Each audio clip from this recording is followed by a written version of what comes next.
I've been very active in breast cancer causes.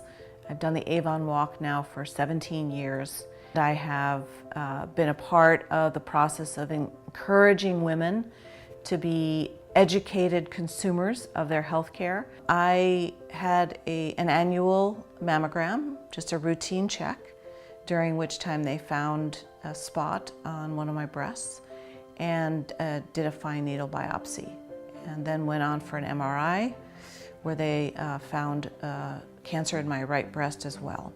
I am the fourth of my friends, close circle of friends, diagnosed with breast cancer, and every one of us learned of our cancer through a mammogram. I called my gynecologist, who recommended Dr. Peled. I knew that she was an oncoplastic surgeon. My interest was to have the most effective but least invasive approach to addressing the cancer. When I met with Dr. Peled, we talked about my options for surgery. It became clear to me that the surgery didn't necessarily need to be 2 lumpectomies with indents in my breasts and scars, that I could in fact reduce the size of my breasts, do a more extensive surgery, remove the cancerous tissue and the tissue around it, and reshape my breasts, and therefore end up with very natural body contour. When Dr. Peled and I talked about having the BioZorb, I knew that it would be a marker, and I knew that it would help in the future when I had mammograms or MRIs to show the technicians where the original site of the tumors were.